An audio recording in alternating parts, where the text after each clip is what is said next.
Bonjour à toutes et à tous, bienvenue sur Comore Initiative, la plateforme citoyenne qui met en lumière les talents comoriens. Je suis Afna Hamada et aujourd'hui nous avons le plaisir d'accueillir Madame Torfa Mortar. Madame Torfa Mortar qui est une écrivaine de renom. Madame Torfa, bonjour. Bonjour Afna. Bonjour. Parlez-nous de vous, Madame Torfa. Je suis romancière, comorienne de la Grande Comore, de Ngazidja, je préfère dire. Et je suis aussi maman de 2 enfants. Donc j'écris des livres depuis plusieurs années à présent, je pense depuis une vingtaine d'années. Et j'ai commencé à être publiée à partir de 2011. D'accord. Qu'est-ce qui vous a poussé à écrire? Le fait que quand j'écris, on ne me coupe pas la parole. Il faut savoir que je suis la plus jeune dans ma famille. Et quand on est la plus jeune dans une famille en général et dans une famille aux Comores, ben souvent on ne vous laisse pas beaucoup parler. On ne doit pas parler quand les grands discutent, donner son avis c'est toujours un peu perçu comme un peu d'insolence. Donc moi qui étais très espiègle, j'aimais bien écrire parce que je me disais que là personne ne pouvait me couper la parole, personne ne pouvait me dire d'arrêter. Et voilà, je pense que c'est à partir de là que j'ai commencé à écrire. Qu'est-ce qui vous a motivé à partager vos histoires avec le public? Le fait aussi que je me rendais compte qu'il y avait des histoires que j'avais envie de lire et que je ne trouvais pas. J'ai toujours aimé les histoires liées à la mythologie, liées à la spiritualité. J'ai eu de la chance d'avoir grandi dans une famille dans laquelle on m'a beaucoup raconté des épopées, des prophètes, les épopées de personnages illustres de la religion musulmane, mais je ne voyais pas de femmes. Et même aux Comores, quand on me racontait des histoires de héros, des histoires de cheikhs par exemple, je me demandais tout le temps, mais elle est où la femme? Où sont leurs femmes? Ou alors où sont les femmes qui vivent des aventures elles aussi? Donc à un moment, je me mettais à lire et puis un jour je suis tombée sur une phrase de Toni Morrison, l'écrivaine américaine, qui dit « Si vous cherchez un livre et que vous ne le trouvez pas, c'est que vous devez l'écrire ». Voilà, ce ne sont pas ces mots exacts, mais l'idée est là. Et donc j'ai décidé que, eh bien écoutez, je vais écrire ce que j'ai envie de lire. Voilà, c'est à partir de là que j'ai eu envie de partager mes histoires. Et comment votre vie familiale influence-t-elle votre œuvre? Alors ma vie familiale passée, donc quand j'étais enfant, mon enfance, elle influence énormément mon envie d'écrire et je dirais l'imagination. J'ai grandi dans une famille qui a énormément voyagé. Et pendant longtemps, j'ai eu du mal à me sentir comorienne parce que quand on est rentré aux Comores, je devais avoir entre 10 et 11 ans. Et donc je rentre après avoir voyagé dans plusieurs pays d'Afrique australe et je me demandais où j'étais. Je suis arrivée sur une île alors que j'avais grandi sur un continent. Sur un continent, au bout d'un pays, il y a un autre pays. Sur une île, au bout d'une île... Il y a de l'eau et au milieu il y a un volcan. Donc je me sentais déjà très... je pense que je me sentais en danger. Et en même temps j'avais l'impression d'être un peu bizarre, qu'on me regardait un peu de travers, qu'on se demandait qui j'étais. Je me suis rendu compte que quand je parlais de mes histoires d'enfance à mes copains, mes copines, à l'école primaire, que je disais oui, ben moi, ma maîtresse en maternelle, c'est une Burundaise ou c'est une Malienne. Alors que la plupart de mes amis avaient grandi là. Donc leur maîtresse, ils les connaissaient depuis qu'ils étaient tout petits. Donc ils avaient à peu près les mêmes références, les mêmes histoires. Et même pour l'apprentissage du Coran, c'était la même chose. C'est-à-dire qu'ils avaient un peu les mêmes écoles coraniques, les mêmes chionis. Et moi, bah, mon chioni, mon premier fundi était congolais. Voilà, à l'époque où c'était le Zaïre. Donc il était zaïrois. Et donc quand je parlais de mes histoires, bien, je voyais que ça déstabilisait un peu. Soit ça ne plaisait pas du tout, soit ça attisait la curiosité, mais c'était jamais des histoires normales. Donc je pense que c'est comme ça que ma famille a influencé ma création littéraire, puisque à un moment, je me suis dit, tiens, peut-être que je tiens quelque chose qui est original, peut-être que j'ai ma propre façon d'être comorienne, et donc il faut que je la trouve. Donc c'est en écrivant que j'essaye de trouver ce que je suis, quel genre de comorienne je suis.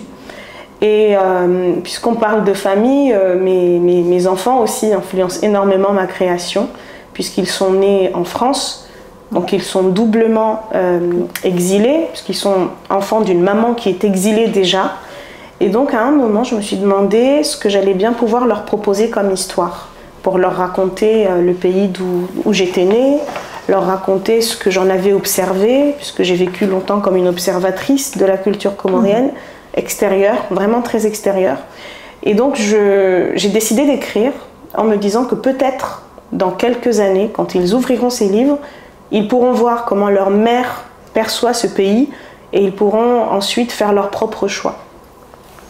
Merci. Pouvez-vous nous parler de vos livres Vert cru et Le feu du milieu? Qu'est-ce qui vous a inspiré à écrire ces ouvrages? Alors Vert cru, qui est mon premier roman, c'était un règlement de compte avec les Comores. Parce qu'il y avait énormément de choses que j'observais. Il y avait toute une culture. Les Comores ont une culture pour moi qui est spéciale. Parce qu'on engrange des cultures qui sont venues d'ailleurs, qui sont venues d'Afrique, du continent africain, qui sont venues du continent asiatique. On retrouve même des sources du côté de l'Afghanistan, du côté de l'Ouzbékistan. Et en fait, moi, ça m'a toujours fascinée. Ce qui m'a fasciné, c'est pas le fait qu'on ait un mélange de cultures, c'est le fait qu'on vit tous les jours comme si on ne le savait pas. C'est-à-dire qu'on ne se mélange pas forcément avec d'autres communautés. Aujourd'hui, ça commence à se faire de plus en plus, et je le salue.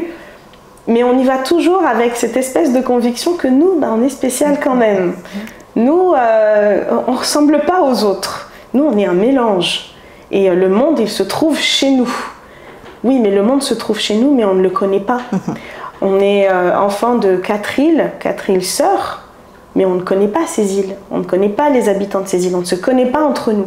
Mais comme on est là, qu'on est tous face au même danger, au même environnement, à la mer, l'océan, les volcans, etc., comme on a des langues qui se ressemblent, eh bien on a l'impression qu'on se connaît. On a l'illusion qu'on se connaît. Alors qu'en réalité, on ne se connaît absolument pas. Donc le roman Vert cru, c'était une tentative pour moi d'essayer de faire marche arrière et d'essayer de connaître mon pays. Donc dans Vert cru, c'est l'histoire d'une jeune femme, reine, qui est née en France. Donc Vert cru est l'histoire d'une jeune femme qui est née en France, qui est arrivée en France petite, et qui est adoptée par une femme américaine et par un homme comorien. Et donc, tant que cet homme-là était là, il était son pilier. C'était lui sa référence pour ce qui concernait les Comores. Donc, de sa mère biologique, elle ne savait rien du tout. Et donc, elle ne voyait absolument pas l'utilité de retourner aux Comores. Pour elle, c'était complètement inutile. Jusqu'au jour où son père adoptif est décédé. Il est mort dans le crash, je l'ai fait mourir, on va dire, dans le crash de la Yéménia qui était survenu en 2009. Et donc, quand elle apprend son décès, ça crée une espèce de réveil en elle. Elle se rend compte qu'elle ne sait plus sur quel sol elle se tient. Elle est plus stable, en fait. Et elle a besoin de retourner aux Comores pour aller voir qui était sa mère biologique.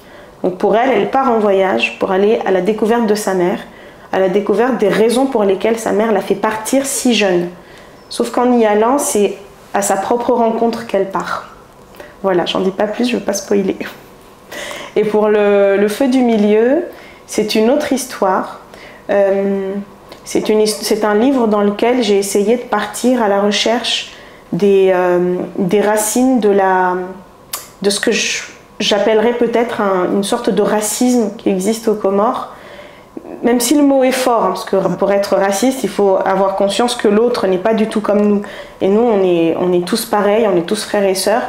Sauf que quand on entend les langues, quand on entend la langue, « Ah, tu as entendu, ta cousine s'est mariée. » Alors son mari, bon, il est très très noir, mais il est beau. Il a une jolie noirceur. Ça m'a toujours interpellée. Et en fait, on a toujours ces rapports-là. On peut avoir 2 sœurs d'une même famille. L'une est très claire de peau, l'autre est foncée. Bah, celle qui est très claire de peau, on va dire que c'est la plus belle. Parce qu'elle a des longs cheveux qui sont un peu lisses. Parce que voilà, toutes ces petites choses qu'on considère comme étant normales. Et je me suis demandé d'où ça pouvait venir, parce que je ne pensais pas que ça venait de la colonisation uniquement, parce que ça avait l'air d'être ancré vraiment encore plus loin. Donc je suis allée chercher ce qui s'est passé quand les populations perses, arabes, indiennes se sont installées aux Comores. Et là, j'ai découvert énormément de choses. Donc le feu du milieu, c'est tout ce que j'ai découvert, c'est l'histoire de tout ce que j'ai découvert. C'est l'histoire d'une jeune esclave qui est peut-être venue du Mozambique ou du Botswana, on ne sait pas, parce que de ce côté-là, tout est flou. et qui rencontre une autre jeune fille qui, elle, est descendante de Perses, d'Indiens. Et ensemble, elles vont se découvrir et elles vont, on va dire, partir dans une quête de liberté. Et comment choisissez-vous les thématiques de vos œuvres? Alors, ça va être très bizarre ce que je vais répondre, mais ce sont les thématiques qui me choisissent. Est-ce que je peux répondre ça? Souvent, ce sont les thématiques qui me choisissent. Je dis ça parce que même quand j'essaye, moi, de décider de ce que j'ai envie d'écrire, à un moment, au cours de l'histoire finit complètement par m'échapper. Et là, je pense que c'est tous les héritages inconscients, tout ce qu'on m'a légué, de bon, de pas bon, tout ça, ça prend le pas, ça prend le dessus. Et à partir de là, j'ai pas d'autre choix que de me laisser emporter. Parfait. Est-ce qu'on peut dire que vous êtes une auteure féministe? Si féministe, ça veut dire chercher à faire en sorte que les femmes, dans mes livres, dans mes histoires, vivent des aventures au même titre que les hommes, parce que j'adore les romans d'aventure, et qu'elles les vivent pas forcément en opposition avec les hommes, mais côte à côte. Alors si c'est ce que veut dire le mot féministe, alors oui, je pense que c'est féministe, je pense qu'on peut dire ça.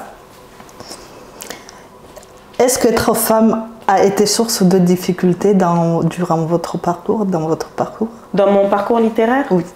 Alors être femme, je pense sans doute, mais je n'ai jamais regardé dans cette direction-là. Et c'est peut-être très naïf, parce que souvent je pense que je peux être surprise face à certains comportements. Je peux me dire, mais pourquoi cette personne se comporte de cette manière envers moi? Et donc j'appelle toutes mes amies, ma famille, mais je comprends pas, jusqu'à ce que quelqu'un me dise, mais Toufat, tu t'es regardée? Et là, je pense que j'ai une espèce de déni à l'intérieur. Je pense que je fais du déni par rapport à cela, parce que, pas parce que je ne suis pas consciente des réalités, mais parce que je pense que si je m'appuie dessus, ça va m'empêcher de créer, d'imaginer. Et pour moi, ça vaut pour toutes les formes d'oppression, que ce soit l'oppression envers les femmes ou envers des populations, des pays anciennement colonisés ou réduits en esclavage, etc. Je pense que la plus grande victoire de l'oppression, c'est pas de gagner, en termes d'oppression, c'est de nous enlever le pouvoir d'imagination et de nous condamner à toujours être en train de frapper à la porte, de dénoncer, de dénoncer. C'est important de dénoncer, c'est très important de revendiquer, mais je pense qu'il faut aussi qu'il y ait des gens qui créent, qui imaginent, dans l'espoir qu'un jour, les dénonciations vont finir par fonctionner et qu'à un moment, il y aura un autre monde pour nous accueillir. Ouais. Donc je ne pars pas du principe qu'il y a une bonne démarche et une mauvaise, mais plutôt du principe que, ok, cette démarche-là, il y a des gens qui la font, ils la font très très bien. Moi, mon fort, c'est préparer l'après. D'accord. Si vous deviez résumer l'essence de votre œuvre en une image ou une métaphore, lesquelles choisirez-vous? Waouh! Alors c'est un peu tôt pour... J'ai pas écrit énormément de livres encore, mais je pense que la forme qui me vient à l'esprit, c'est la fractale. C'est une forme géométrique qui... Comment dire ça? La fractale, c'est une forme qui évolue au fil du temps et on ne sait pas ce que ça va donner. On peut l'observer par exemple sur les plantes. Vous prenez un chou, un brocoli, et vous regardez comment les petites graines évoluent. Et en fait, on ne sait jamais à quoi elles vont aboutir, mais elles vont continuer à grandir. Donc je pense que comme mon œuvre est encore un peu jeune... Pouvez-vous décrire votre processus d'écriture? Est-ce que vous avez des rituels et des habitudes particulières? Alors comme j'ai un travail à côté de l'écriture, souvent ça a été l'écriture, ça a été des moments volés, ça a été fait de moments volés.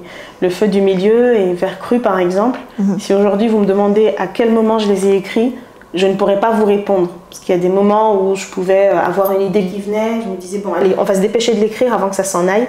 Et donc je l'écris, puis après je vais la revoir après, je travaille très tard la nuit, etc. Et de plus en plus, avec le temps, je commence à trouver du temps pour écrire et donc à repérer des moments. Je pense que le matin, je suis un peu plus concentrée, j'arrive un peu plus à me focaliser sur l'écriture. mais je n'ai pas de rituel particulier. Peut-être que le processus, ce serait dans la naissance d'une histoire. Ça, par contre, oui, il y a un processus qui se fait indépendamment de ma volonté. C'est-à-dire qu'un beau jour, je me lève, voilà, j'ai une idée qui vient en tête, j'essaie de l'explorer, j'ai l'impression, au début, j'y crois pas, je me dis, mais non, mais tu n'importe quoi, ma pauvre. Donc, je n'y crois pas du tout. Et puis, au fil du temps, j'essaye de lui donner une chance à cette idée-là. Donc, je commence à écrire une page, un chapitre, un moment dans l'histoire. Et il y a une phrase, peut-être que je reviendrai dessus après, mais il y a une phrase très importante que mon père m'a dite. Un jour où je ne savais pas comment continuer une histoire, je lui disais, j'ai l'impression que les chapitres ils viennent en désordre, je ne comprends pas, ça m'énerve. Et très calmement, il m'a répondu, mais oui, comme le Coran est arrivé en plusieurs parties, complètement détachées les unes des autres. C'est fort. Voilà, à partir de cette phrase-là, tout était clair. Et comment gérez-vous les blocages ou les difficultés lors de l'écriture? Eh bien, je m'arrête d'écrire et je fais autre chose.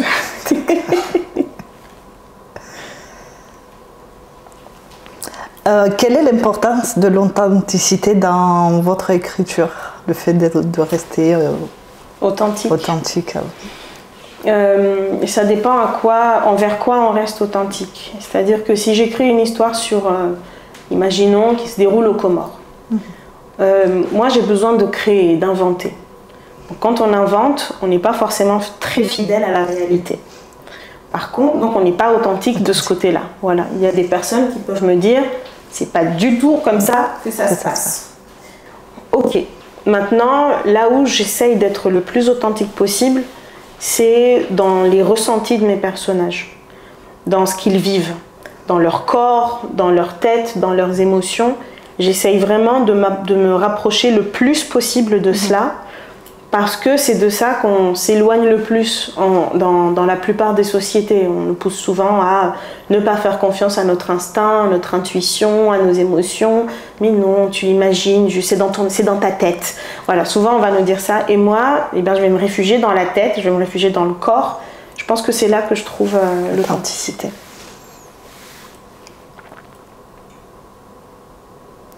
Vous animez beaucoup d'ateliers d'écriture. Comment cela se traduit dans votre écriture? Oui, j'anime énormément d'ateliers d'écriture avec des jeunes, des ados, des adultes aussi. Et je pense que dans mon écriture, ça m'aide à gagner déjà en humilité. Parce que quand on écrit beaucoup et qu'on aime écrire, on peut se regarder écrire et s'écouter parler. Mais dis donc, qu'est-ce que j'écris bien!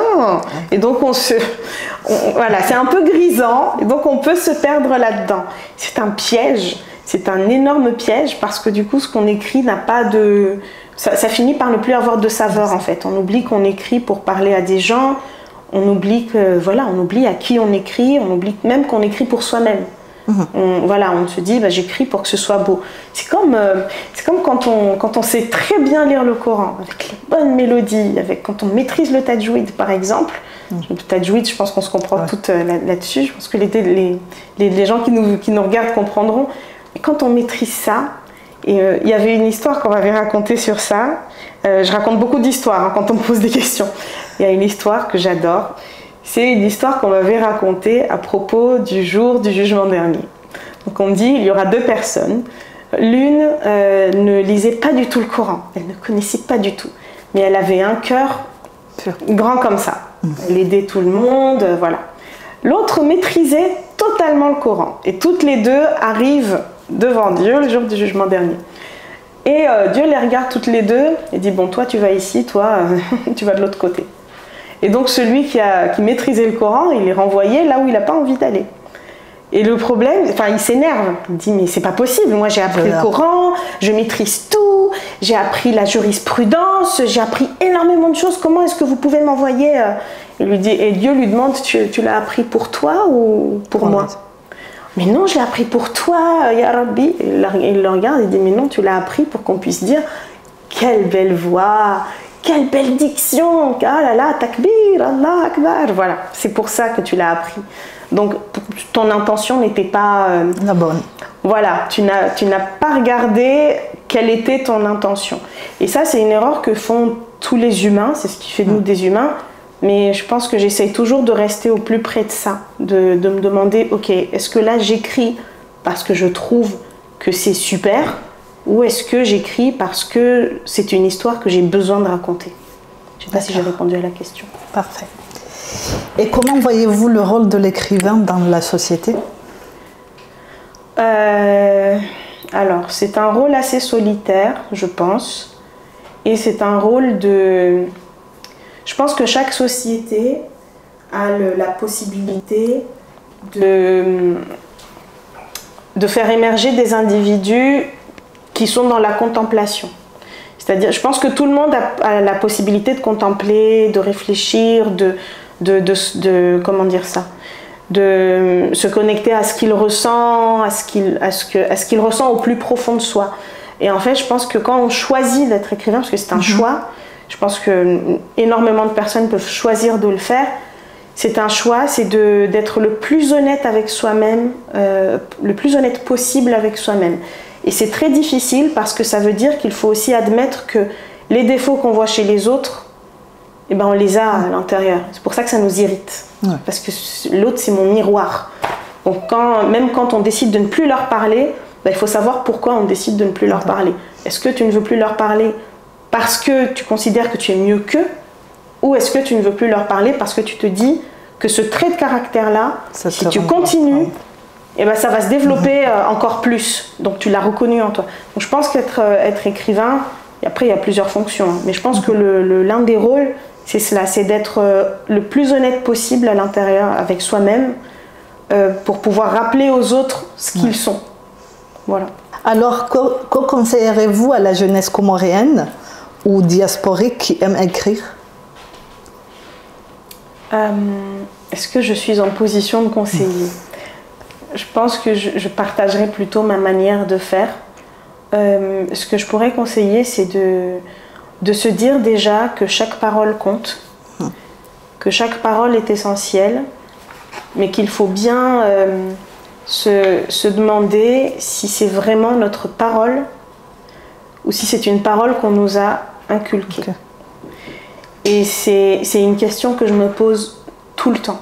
Et je pense que c'est ça que je pourrais conseiller, c'est ok, ta parole elle compte, elle est essentielle, mais est-ce que ce que tu t'apprêtes à écrire, est-ce que c'est vraiment toi qui l'écris, ou est-ce que tu l'écris par loyauté, par obéissance, le tout, c'est pas l'idée n'est pas de se détacher complètement de ce à quoi on est loyal, mais de le savoir.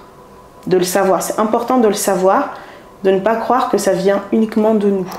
À partir du moment où on le sait, je pense qu'on peut aller vers le but qu'on s'est assigné de façon plus sincère.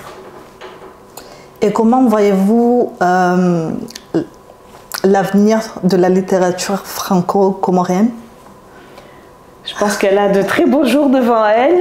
Je vois de plus en plus d'hommes, de femmes, de jeunes femmes aussi qui écrivent, qui font de la mise en scène, qui font du théâtre, qui font de la poésie. Donc j'ai beaucoup d'espoir parce que je me rends compte qu'on a aussi des mots MAUX qui ne sont pas dits. Et donc il y a de plus en plus de voix qui s'emparent de ces choses-là, de ces sujets pour les dire. Je pense que c'est essentiel. Donc je pense qu'on est à l'heure des règlements de compte, mais c'est très bien.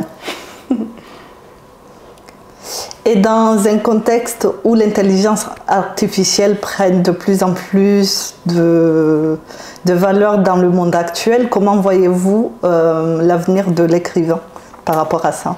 Je pense qu'on est dans un virage très serré et qu'on verra bientôt la fin de ce virage. Mais on est dans un virage dans lequel on doit se poser la question de l'esprit critique qu'on est capable de cultiver. La capacité qu'on a à se confronter à la vie des autres et le fait qu'on soit prêt à accepter, à adopter un nouvel outil. Je pense que l'intelligence artificielle, c'est un instrument. C'est un outil. Et un outil, comme un stylo, on peut écrire n'importe quoi, comme on peut écrire de très belles choses. Un outil, c'est la même chose. On peut l'utiliser pour être bénéfique à la société ou pour être bénéfique à ses propres intérêts à soi. Ça dépend de ce que l'on en fait. Mais je pense que l'écriture, elle n'est pas menacée par l'IA. Elle est temporairement menacée, peut-être. Mais on finira par se rendre compte que tout ce qui est écrit avec l'IA générative, finalement, finit par se ressembler. Le processus lui-même se ressemble, la réflexion se ressemble. Le cheminement va, pas les mots, pas les phrases, mais le cheminement vers les livres écrits avec l'IA générative, je pense qu'ils vont finir par se ressembler. Et donc, quand on va s'en rendre compte, on va se souvenir de nous qu'on a laissé sur le côté. Ouais. Mais voilà, il faudra tenir bon, je pense. Je ne sais pas ce que j'en penserai dans 5 ans, c'est encore un peu tôt. D'accord. Et qu'est-ce que vous espérez que les lecteurs retiennent de vos œuvres? J'espère, alors qu'ils retiennent, je ne sais pas, mais ce que j'espère qu'ils ressentent en tout cas, c'est la sensation d'être plus proche d'eux-mêmes. C'est un peu prétentieux, mais c'est ce que j'espère quand j'écris. Et quels sont vos prochains projets artistiques? Alors j'ai un récit qui va paraître, qui paraît en août 2025. Et j'ai un roman que je suis en train d'écrire, dont je ne peux pas encore parler pour l'instant. Surprise. Voilà. Merci Madame Toffa, merci à vous tous d'avoir regardé. N'oubliez pas de liker, de partager et surtout de vous abonner sur notre chaîne pour ne rien manquer de nos prochaines interviews. À très bientôt sur Comores Initiative.